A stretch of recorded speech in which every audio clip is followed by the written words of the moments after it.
የፍልስጤም አስተዳደር ፕሬዝዳንት መሐሙድ አባስ ሐማስ ትጥቁን እንዲፈታ ሲሉ ትዕዛዝ አስተላለፉ።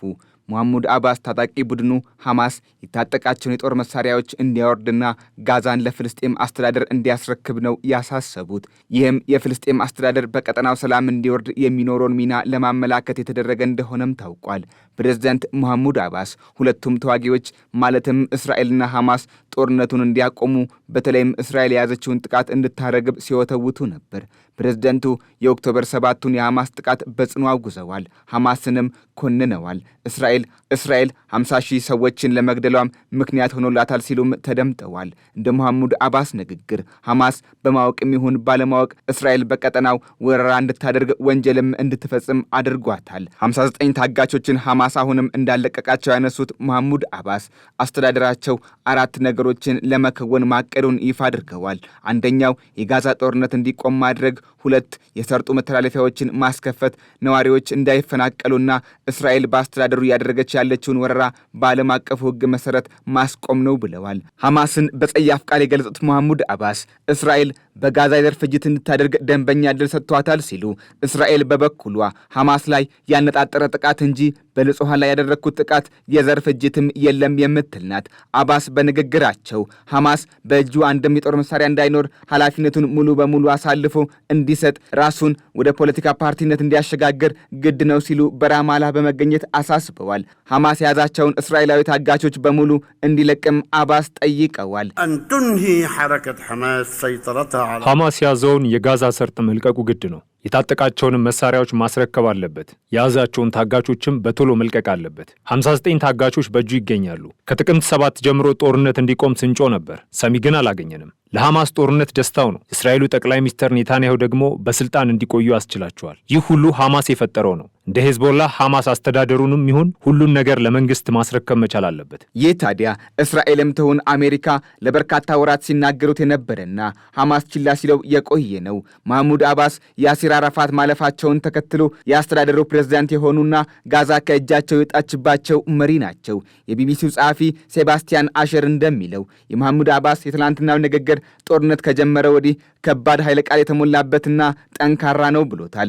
ሐማስን የገለጹበት ጸያፍ ቃላቶችም ቢሆኑ ፕሬዝዳንቱ ለገዛ ወገናቸው ክብር እንደሌላቸው አመላካች ነው ሲሉ የሐማስ ባለስልጣናት ምላሻቸውን ሰጥተዋል። ሰውየው ከተሾሙ ከዛሬ 21 ዓመት በፊት ጀምሮ ምክትል የሌላቸው ሲሆኑ አሁን የበረታው የጋዛና የዌስት ባንክ ጉዳይ ምክትል ፕሬዝዳንት እንዲኖራቸው ተገደዋልም ተብሏል። በጋዛ ጦርነት እንዲቆምና ዘላቂ ሰላም እንዲሰፍን ፍልስጤም የሚኖራት ሚና በአረብ ሀገራትም ይሁን በአሜሪካና እስራኤል እንዲሁም በራሱ በሐማስ ስምምነት ያልተደረሰበትም ነው። መሐሙድ አባስና አስተዳደራቸው አንዳች የመደራደር አቅም የሌላቸው ናቸው ሲባልም ይነገርላቸዋል። ፕሬዝዳንት አባስ በፓርቲያቸው የፍልስጤም ነጻነት ድርጅት አማካኝነት ሀገር እንድትሆን እየሰሩ እንደሆነና ራዕይ መንደፋቸውን አሳውቀዋል።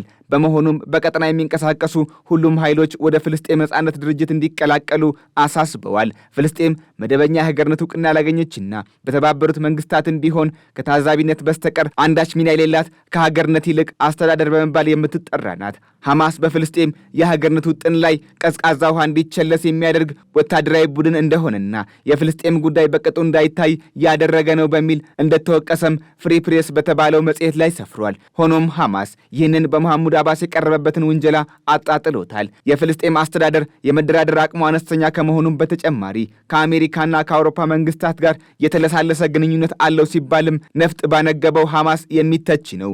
የፍልስጤም አስተዳደር አለፍ ሲልም በጦርነቱ በያዘው ቀዝቃዛ እንደሆነ በሚነገርለት አቋሙ በራሳቸው በፍልስጤማውያንም ለትችት የተጋለጠ ነው።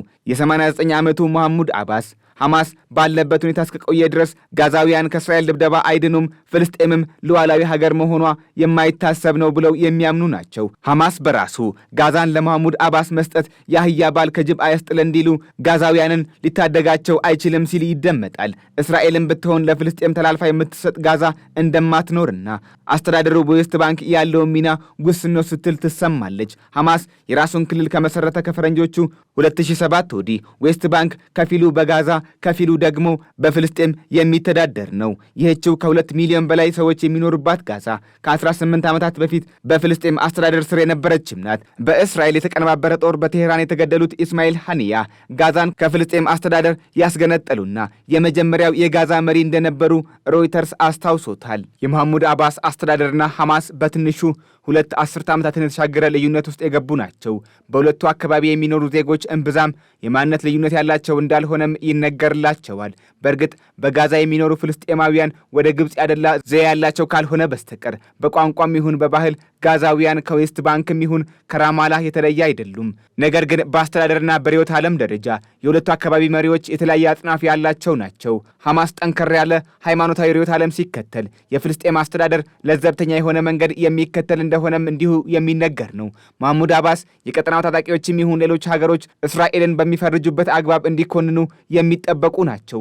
ጦርነቱ በሂደት ላይ እንዳለ በዚህ ሰዓት ግብፅና ኳታር እስራኤል በሂደት ጋዛን ለቃ በምትወጣበት ጦርነቱ በጊዜያዊነት በሚቆምበት አግባብ ላይ ዝግጅት እያደረጉ ነው ተብሏል። የግብፅ ባለስልጣናት እንደተናገሩት ከሆነ ከ5 እስከ 7 ዓመት የሚዘልቅ ተኩስ አቁም ሰነድ በዝግጅት ላይም ነው።